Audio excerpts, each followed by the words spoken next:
많은 그리스도인들이 주님께 기도하며 또한 기도의 응답을 받고 또한 기도를 통해서 영적으로 체험하며 그렇게 살아갑니다. 그리고 왜 기도해야 되는지, 어떻게 기도해야 되는지 기도의 방법들을 잘 알고 그렇게 살아갑니다. 그런데요, 우리가 살면서 또 한편으로는 우리가 살아가면서 크고 작은 일들을 만나고 일을 만나고 또 우리가 계획하는 일들을 진행하면서 우리는 내가 계획하고 내가 준비한 그 일들을 진행해 나가고 또한 일들을 또 사건 문제를 만나면서 문제를 해결해 나가면서 내 힘으로 계획하고 내 힘으로 노력하고 또한 문제를 내 힘과 능력으로 해결하다가 안 될 때 그때서야 기도하는 그런 이들 또한 많이 있습니다. 여러분 어떻습니까?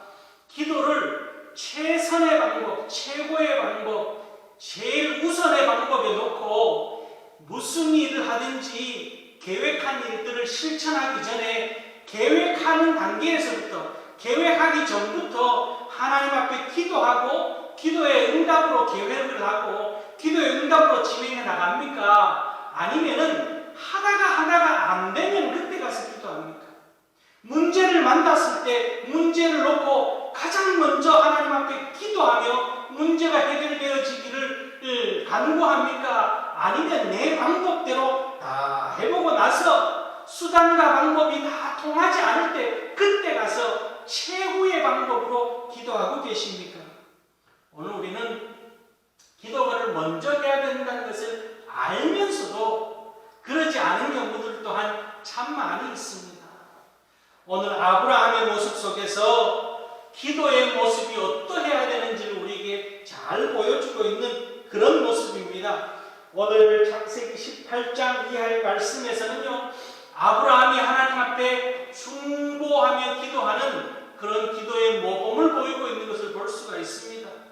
자신보다는 남을 위하여서, 이웃을 위하여서, 나라를 위하여서 기도하는 그 중보 기도의 본이 되어지는 모습을 오늘 우리는 아브라함의 모습 속에서 발견할 수가 있습니다. 지금 상황은 소돔과 고모라를 하나님께서 멸하시겠다고 하는, 죄악이 관영한 이 소돔과 고모라를 멸하시겠다라고, 징계하시겠다고, 심판하시겠다고 하나님께서 말씀하고 있는 그런 형편입니다. 그 가운데 오늘 아브라함이 하나님 앞에 간절히 기도하는 기도의 모습, 오늘 그 모습 속에서 우리에게 주는 귀한 교훈의 말씀이 있습니다. 그 첫 번째는요, 아브라함은 하나님 앞에 서서 기도하고 있다라는 거예요. 하나님 앞에 서 있다라고 하는 귀한 모습을 보이고 있습니다.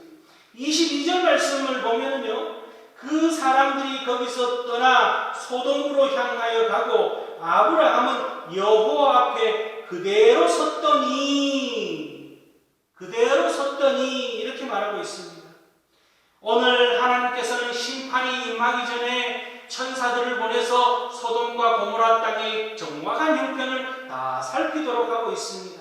그리고 살피고 나서 아브라함에게 그 소돔과 고모라 땅을 다 살핀 모습을 이야기하면서 이제 내가 소돔과 고모라를 멸해야 되겠다, 심판해야 되겠다, 저 죄악을 그냥 둬서는 안 되겠다라고 아브라함에게 말씀하십니다.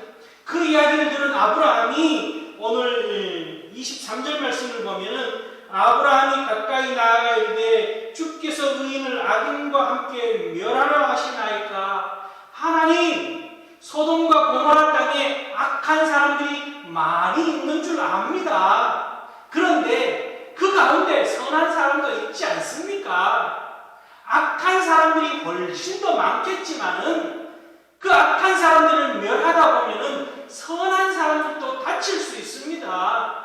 지금 이렇게 하나님 앞에 기도하고 있는 그 모습을 볼 수가 있습니다. 그런데 그 기도하는 모습에 앞서서 아브라함은 하나님 앞에 섰다라고 하는, 하나님 앞에 서 있다라고 하는, 하나님 앞에 서 있다라고 하는 그 모습을 우리에게 잘 보여주고 있습니다. 여러분, 하나님 앞에 서려면 우리의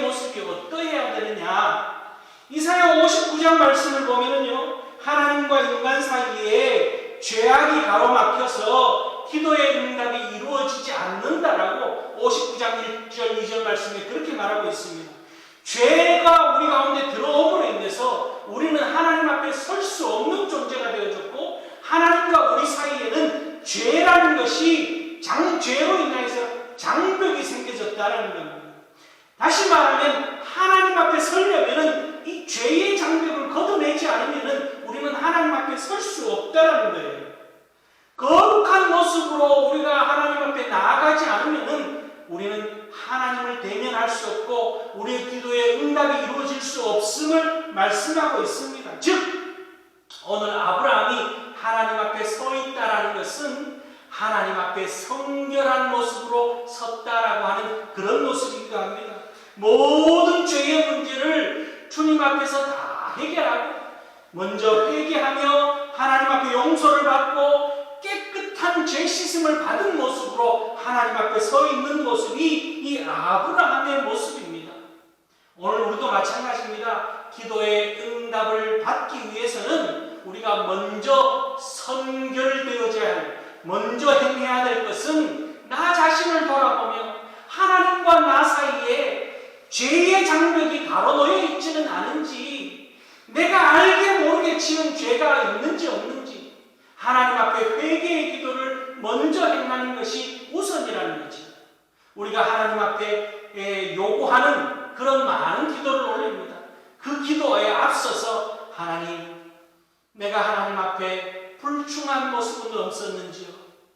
하나님의 자녀라고 살면서도 세상 속에서 세상 것을 더 탐하며 그렇게 살지는 않았는지요? 하나님, 내 죄를 깨닫게 하여 주시고 주님, 내 죄를 주님 앞에 낱낱이 고합니다. 용서하여 주시옵소서. 죄의 문제를 먼저 해결받고 나서, 그리고 나서 하나님 앞에 나아가는 것이 우선이라는 것을 오늘 아브라함의 모습 속에서 우리에게 보여주고 있습니다. 우리는 우리 자신을 돌아보면서 하나님 앞에 서기에 부끄럽지 않는 모습으로, 늘 성결한 모습으로 주님 앞에 설 수 있는 그런 기도자의 삶을 살아가는 우리들이 될 수 있기를 주님의 이름으로 축원합니다. 두 번째는요, 아브라함의 모습 속에서 우리가 볼 수 있는 것은 기도의 궁극적인 목적이 무엇인지를 우리에게 보여주고 있습니다. 기도의 궁극적인 목적은 하나님과 늘 함께하는 삶이다라는 거예요. 어린 자녀들이 갖고 싶어하는 것이 있습니다. 먹고 싶어하는 것이 있습니다. 맛난 것 먹고 싶고 좋은 그 장난감 갖고 싶습니다. 그런데 그 장난감을 갖는다는 것이 영원한 행복으로 이어지지 않습니다. 맛있는 것 먹는 것이 영원히 행복한 것으로 이어지진 않습니다. 어린 자녀에게 꼭 필요한 행복은 아빠, 엄마와 늘 함께하는 것이 그들에게는 행복인 거예요. 본인이 행복하다라고 그 좋은 것을 통해서 행복하다라고 느끼는 그것과는 차원이 다른, 늘 아빠, 엄마가 늘 옆에 있는 것이, 그것이 늘 든든함이 되어지고 그것이 늘 배경이 되어지고 그것이 늘 힘이 되어지는 것처럼 오늘 우리도 마찬가지입니다. 하나님이 우리와 늘 함께 하시는 것, 그것이 진정한 행복이요, 진정한 우리의 힘이요, 우리의 기도의 모든 귀결점 중에 하나라는 거죠. 하나님 편에서도 마찬가지입니다. 하나님 편에서도 우리가 하나님과 늘 함께 하기를 하나님도 원하신다는 거죠. 그것을 예수님께서도 보여주십니다. 예수님께서도 마가복음 3장에 보면은 12제자를 부르시는 장면이 나타납니다. 12제자를 부르시는데 12제자를 불러서 그들에게 가르치시고 그들에게 복음 전하는 그 과정 속에 먼저 예수님께서 원하셨던 것은 마가복음 3장 14절 말씀에 이렇게 기록되어져 있습니다. 이에 12를 세우셨으니 이는 자기와 함께 있게 하시고, 예수님께서 제자들을 부르신 첫 번째 이유는 함께 있기를 원하셨다는 거죠. 함께 있을 때 예수님과 늘 대화하며 교제하기를 원하신다는 거죠.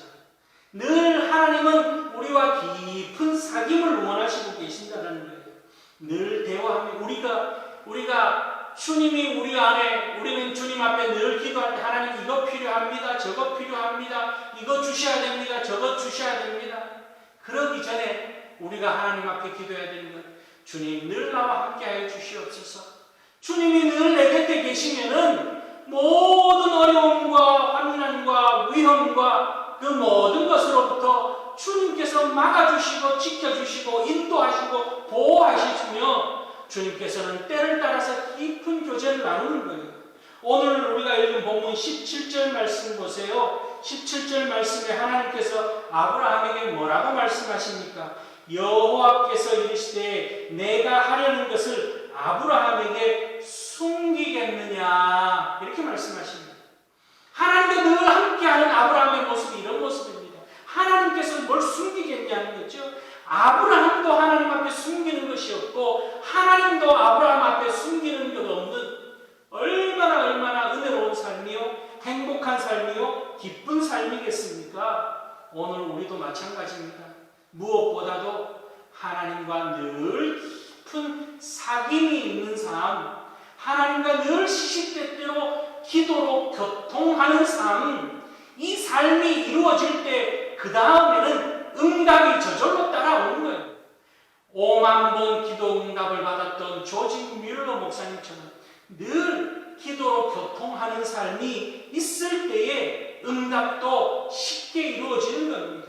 하나님과 늘 교제하며 은밀한 중에 교제하며 또한 하나님과 깊은 사귐이 있어서 인격적으로 하나님과 사귀며 하나님의 말씀을 따르며 하나님과 그렇게 늘 함께 하시는 그런 복 있는 인생을 사는 오늘 아브라함과 같은 그런 우리들이 될 수 있기를 바랍니다. 우리의 생각을 주님과 나누며 우리의 삶을 주님과 나누며 전폭적으로 주님께 맡기며 아침에 눈 뜨는 그 순간부터 잠자리에 드는 그 시간까지 하나님과 끊임없이 대화하며 그렇게 주님과 동행하는 함께하는 삶을 살아가는 그런 기도에 하나님과 함께하는 신실한 믿음의 사람들 될 수 있기를 바랍니다. 마지막으로요, 오늘 아브라함의 모습에서는 기도자의 자세가 드러나고 있는 것을 볼 수가 있습니다.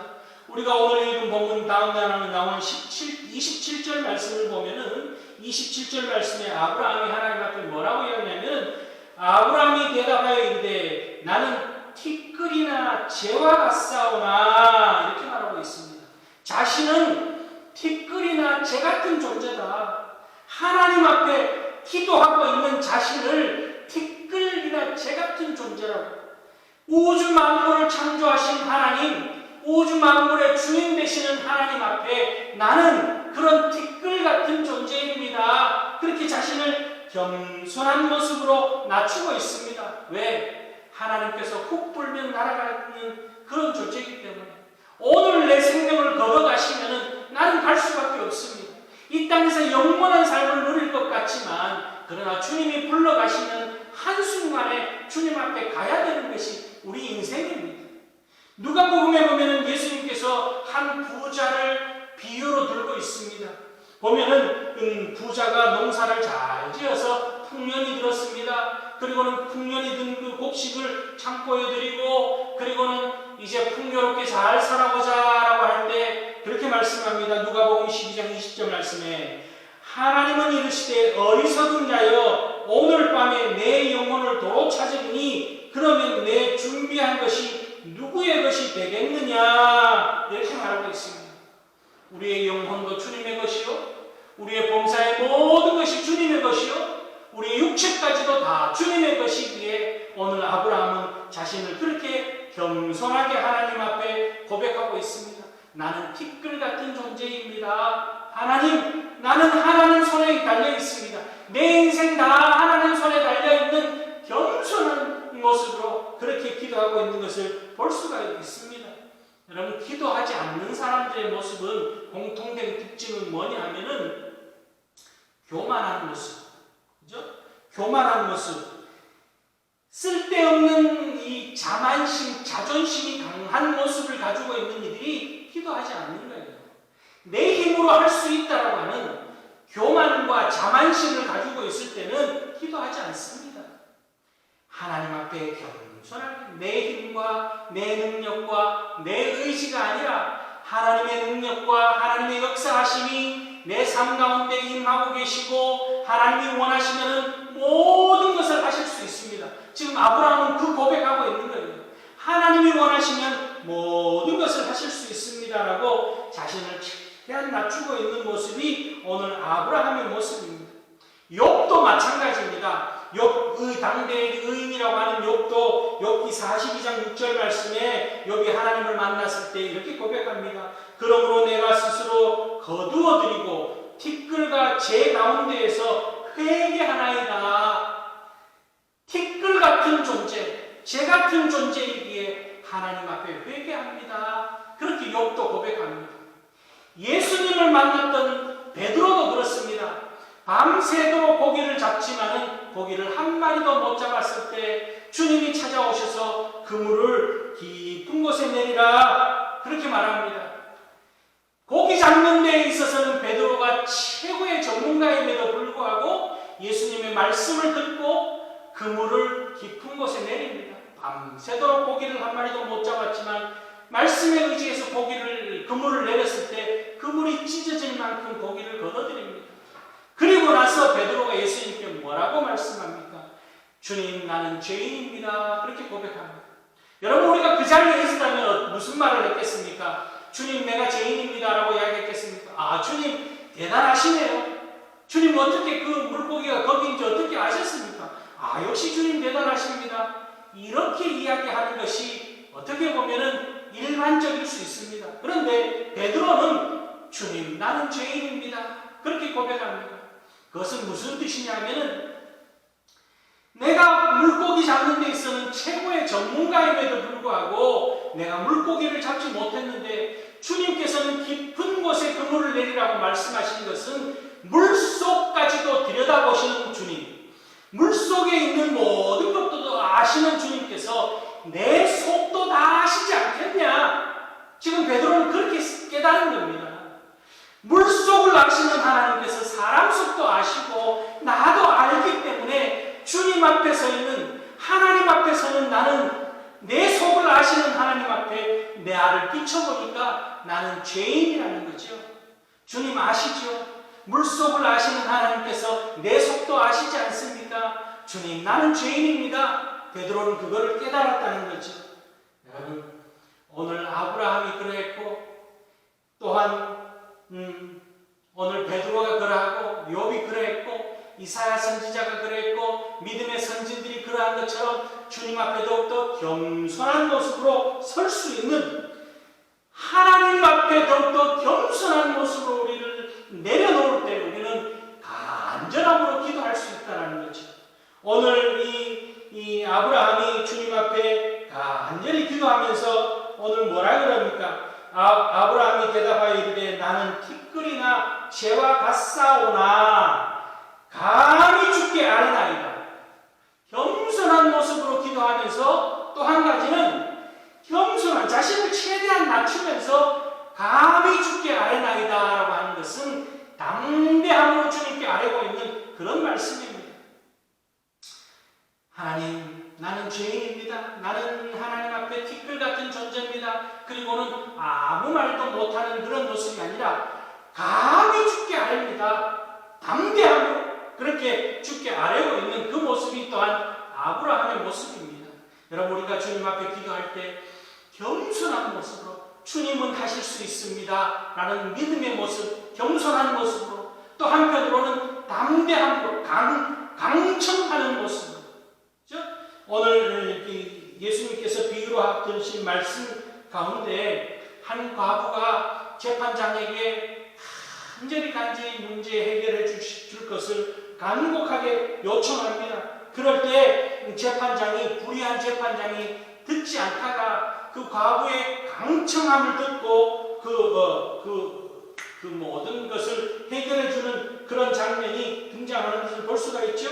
또 누가복음 11장에 보면은 친구가 밤에 와서 문을 두드립니다. 떡 좀 달라고, 떡 세 덩이만 달라고. 그러자 친구가 자려고 누웠으니까 줄 수 없다. 그러니까 이 친구가 계속해서 문을 두드리죠. 그러자 뭐라 그럽니까?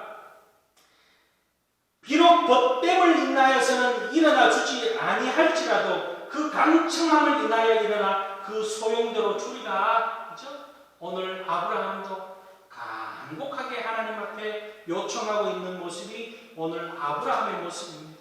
여러분, 우리가 주님 앞에 기도할 때에 더욱더 겸손한 모습으로 내 힘과 내 의지와 내 노력이 아닌 하나님만이 하실 수 있습니다 라고 하는 그런 겸손한 모습과 함께 주님께서 들어주실 때까지 두드리라, 열릴 것이다, 찾으라, 찾을 것이다 라고 하신 말씀처럼 우리가 부르짖고 기도함을 통하여서 하나님의 은밀함의 역사를 경험케 되어지는 그런 우리들이 될 수 있기를 바랍니다. 그러기 위해서 우리는 더욱더 하나님 앞에 성결한 모습으로 우리의 모든 죄와 허물을 다 낱낱이 고백하고 주님의 보혈로 우리의 죄와 허물을 다 씻어주시기를 원하며 회개하며 주님 앞에 기도하고 또한 하나님과 늘 교제하면서 작은 것 하나라도 이 정도쯤이야가 아니라 작은 것 하나라도 주님 앞에 다 하려고 늘 주님과 깊은 교제의 아브라함처럼 깊은 교제의 삶을 살면서 또한 우리의 연약함, 우리의 나약함을 주님 앞에 고백하고 우리가 죄인임을 고백하며 또한 주님께서 응답하실 때까지 강청하는 기도를 통하여서 응답받는 그런 오늘 아브라함과 같은 믿음의 신실한 기도를 올려드리는 기도의 응답의 용사들, 기도를 통하여서 하나님을 체험하고 경험하는 날마다 복된 삶을 사시는 우리 모두가 될 수 있기를 주님의 이름으로 축원합니다. 기도하시겠습니다.